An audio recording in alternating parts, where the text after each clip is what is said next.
Hello, everyone. This is another Black Conservative. I'm Ryan Bolin. Thank you all for joining me. So, former First Lady Michelle Obama plans on releasing a book in November, which I find interesting because November is when the midterms begin. Perfectly timed, right?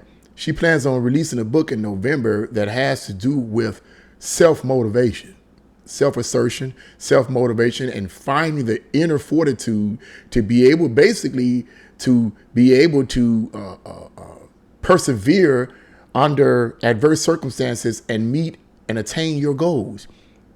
So basically, this is a positive book designed to promote a positive attitude.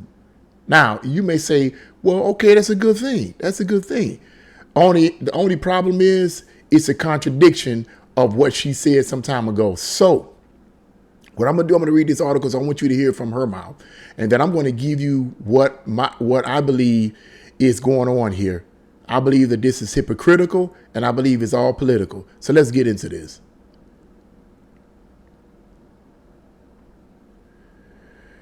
So, Michelle Obama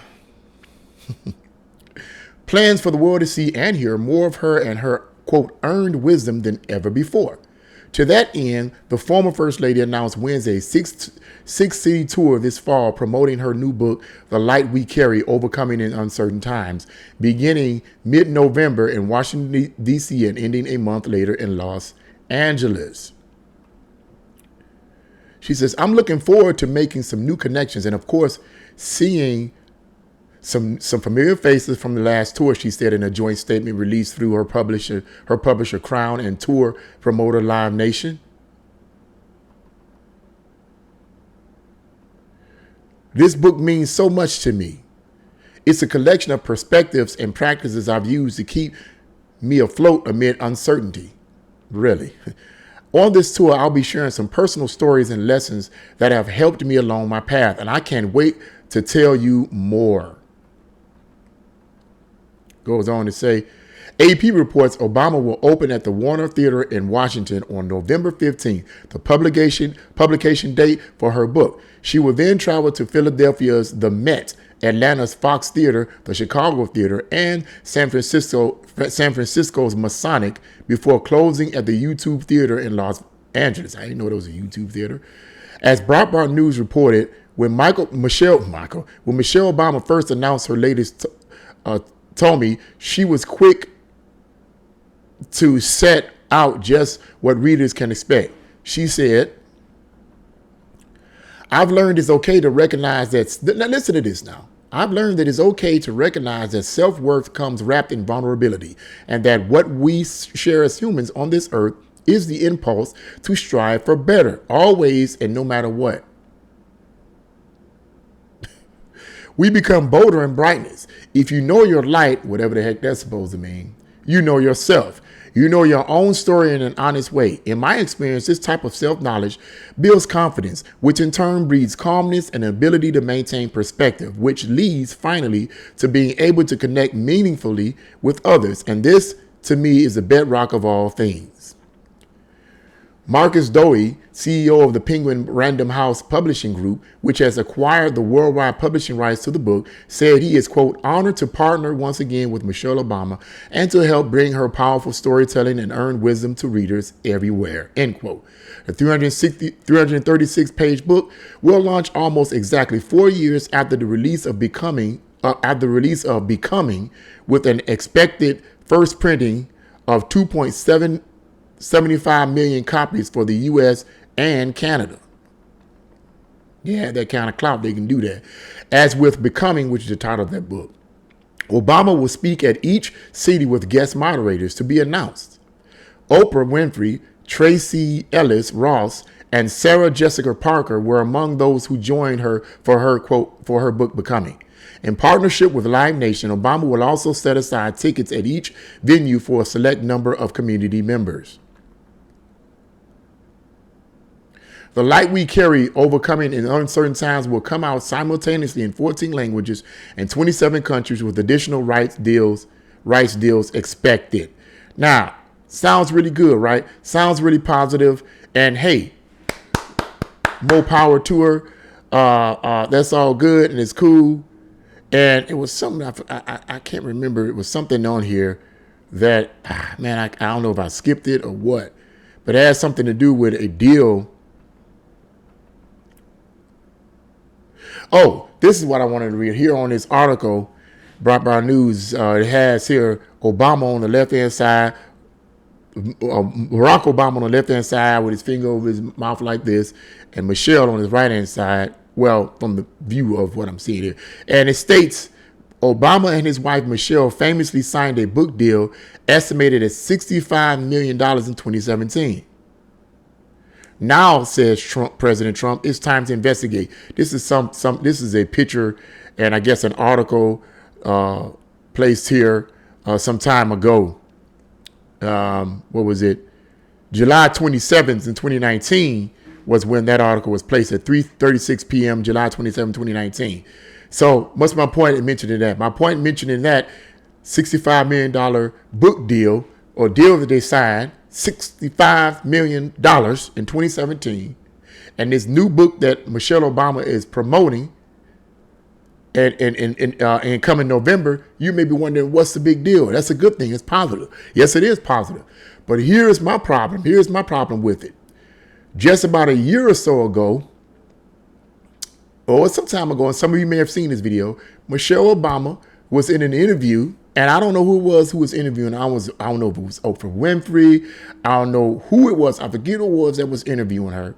But Michelle Obama was on stage, and I don't remember everything she said, because when I hear these politicians speak, oftentimes, especially the Democrats, it makes me sick to my stomach, and it's hard for me to actually sit and endure hearing everything they have to say. Because if you start off with a stupid premise right off the back, you lose me, and everything else you have to say after that means nothing, because your premise stinks. Your premise is unfounded. So everything else after that means nothing to me. So I don't even bother listening to the rest of it. But the point is that what she had to say was a contradiction of what she's saying here in this book. Because in the interview, she gave off the impression that we as black people in America are victims, that we always going to be held back. What the? Lord, help me, Jesus. Help me, Lord, help me. I understand Brandon T. Tatum. That's my boy. He say, this type of stuff makes me want to cuss. These Democrats have no understanding of morality. They lie so much that they can't remember the last lie they just said. Now, she gave the impression in that interview that we as black people are basically victims of systemic racism, and we're going to have a hard time trying to be prosperous and successful in this modern America, which is a complete contradiction, not only of what she said, but a complete contradiction of her own life and the lives of millions of Americans in this doggone country. Do you not know of all the countries in this world, America has the highest number of black millionaires? How do you think they got their way? Is it black systemic racism? Is it somebody that's black in a position of authority that's somehow manipulating circumstances to make sure that they get $1 million and become millionaires? Man, stop the madness. Stop the lies. Stop the foolishness. I think that this is a political move that she's using. That's all it is, a political move. And $65 million, you got a $65 million writing deal, all this money you have, and yet you promote victimhood.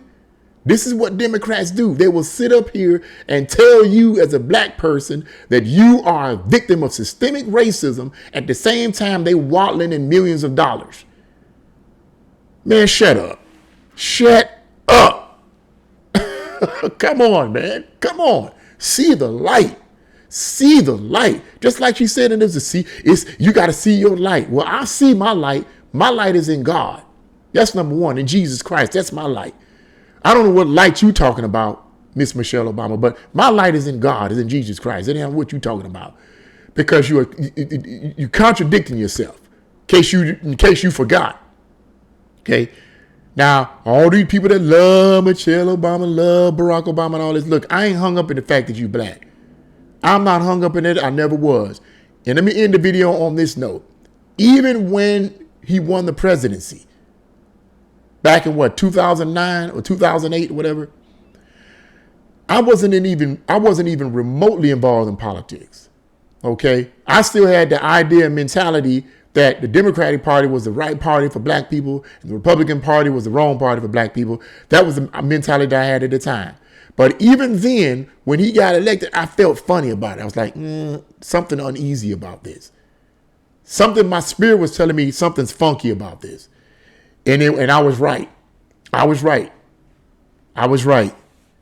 But I'm not going to go into that in detail. That's a whole nother video. I'm not going to even go into that. Because I'm talking about I'm talking about the stuff that these Democrats spend. Now, during Obama's first term, he was all about personal responsibility, or seemed to be all about personal responsibility and becoming all you can be. He's an educated man. How are you going to contradict yourself? Why would you tell black people that you're going to have a hard time in America due to systemic racism when you making millions of dollars, man?